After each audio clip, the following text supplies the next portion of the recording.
हाँ तो नमस्कार दोस्तों, फिर से स्वागत है आपको मेरा एक न्यू वीडियो में। तो आज का वीडियो में बात करेंगे नेशनल स्कॉलरशिप पर। बहुत बड़ा अपडेट आया है। जो स्टूडेंट का सेंड टू पीएफएस हो चुका था, टोकन नंबर जारी हो चुका था, उस सभी स्टूडेंट का पेमेंट आना शुरू हो चुका है। और बात करेंगे जिस भी स्टूडेंट का मेरिट लिस्ट में भी सिलेक्शन हो चुका है लेकिन स्टेटस आगे फॉरवर्ड नहीं हो रहा तो उसको क्या करना पड़ेगा। तो इसलिए वीडियो शुरू से अंत तक देखिएगा, तभी आपको समझ में आएगा। उससे पहले आपसे एक रिक्वेस्ट रहेगा, अगर इस चैनल पर नए आए हो तो चैनल को जरूर सब्सक्राइब कीजिएगा। ऐसा नेशनल स्कॉलरशिप के रिलेटेड वीडियो आते रहता है। तो देखो, सबसे पहले बात करते हैं रिन्यूअल वाला स्टूडेंट का। जितने रिन्यूअल स्टूडेंट थे जो सेंट्रल स्कीम के तहत रिन्यूअल किया था, जो कि एनएमएस स्कीम के तहत फॉर्म फिलअप किया था, सीएसएफ स्कीम के तहत फॉर्म फिलअप किया था, जिसका अमाउंट 12,000, 15,000, 20,000, 25,000 था, उस सभी स्टूडेंट का जिसका टोकन नंबर जारी हो चुका था, उस सभी स्टूडेंट का आज का डेट में ही पेमेंट क्रेडिट कर दिया गया है उसका अकाउंट में। क्योंकि बहुत सारे स्टूडेंट कमेंट कर बोल रहे थे कि मेरा 12,000 रुपया आज के डेट में ही जारी किया गया है।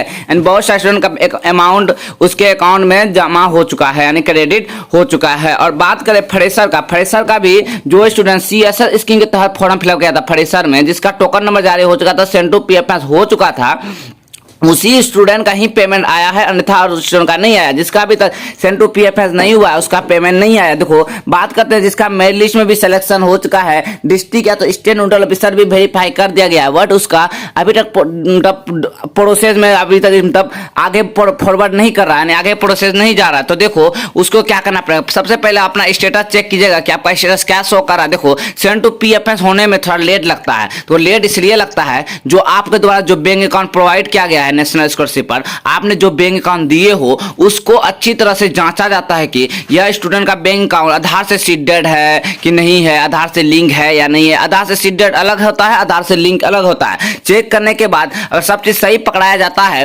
तब ही आपका सेंड टू पीएफएस होगा, अन्यथा आपका सेंड टू पीएफएस नहीं होगा। सेंड टू पीएफएस होने के बाद वेट करना पड़ता है कुछ दिन, उसके बाद टोकन नंबर जारी होता है। टोकन नंबर जारी होने के बाद कुछ दिन के बाद ऑटोमेटिक उसके अकाउंट में 15 से 20 दिन के अंदर में पेमेंट अकाउंट में क्रेडिट कर दिया जाता है। फ्रेशर स्टूडेंट का बात करते हैं। और बात करें जितने स्टूडेंट रिन्यूअल किया हो उसका, जिसका मेरिट लिस्ट में, देखो रिन्यूअल वाला स्टूडेंट का मेरिट लिस्ट में सिलेक्शन नहीं होता। देखो, रिन्यूअल वाला क्या होता है, उसका इंस्टीट्यूट लेवल से वेरीफाई होगा, होने के बाद डिस्ट्रिक्ट या स्टेट नोडल ऑफिसर वेरीफाई करेगा उसका, उसके बाद मिनिस्ट्री और एप्लीकेशन जांचने के बाद उसका भी बैंक अकाउंट जांचा जाएगा कि आधार से सीडेड है कि नहीं, लिंकेड है कि नहीं। जांचने के बाद सब चीज सही पकड़ा जाता है तो उसका डायरेक्ट सेंड टू पीएफएस कर देता है। उसके बाद टोकन नंबर जारी करके उसका अकाउंट में पेमेंट क्रेडिट कर दिया जाता है। उसका देखो मेरिट लिस्ट में इसलिए सिलेक्शन नहीं होता क्योंकि उसका ऑलरेडी मेरिट लिस्ट में सिलेक्शन होता है। जब वो फ्रेशर था उसका मेरिट लिस्ट में सिलेक्शन पहले से रहता है तो उसको डायरेक्ट सेंड टू पीएफएस कर दिया जाता है। लेकिन फ्रेशर में तो ऐसा नहीं है। फ्रेशर में मेरिट लिस्ट बनेगा, मेरिट लिस्ट बनने के बाद कुछ दिन वेट करना पड़ेगा। मिनिस्ट्री द्वारा बार बार जांचा जाता है फ्रेशर स्टूडेंट को, तो इसीलिए जांचा जाता है।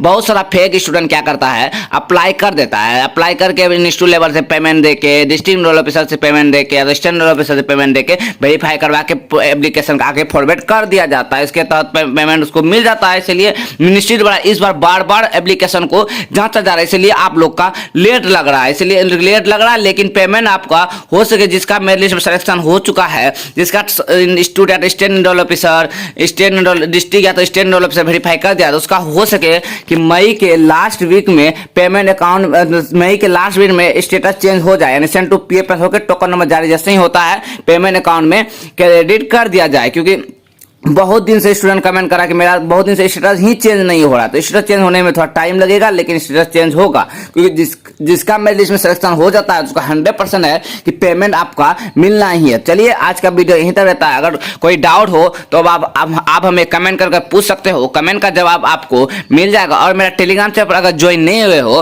तो मेरा टेलीग्राम चैनल पर अवश्य ज्वाइन होइए। उसमें देखो बेसिक इन्फॉर्मेशन जो नेशनल स्कॉलरशिप रिलेटेड आता है, मैं अपना टेलीग्राम चैनल पर भी नोटिस डाल दिया करता हूँ, इन्फॉर्मेशन डाल दिया जाता है। टेलीग्राम चैनल का लिंक आपको डिस्क्रिप्शन में मिल जाएगा, वहां से जाके मेरा टेलीग्राम चैनल पर अवश्य ज्वाइन हो जाइएगा। और बात करें, चलिए आज का वीडियो यहीं तक रहता है। अगर चैनल पर नया आए तो चैनल को भी जरूर सब्सक्राइब कीजिएगा। इसमें नेशनल स्कॉलरशिप रिलेटेड वीडियो आते रहता है। वीडियो देखने के लिए आप सभी को धन्यवाद। जय हिंद, जय भारत।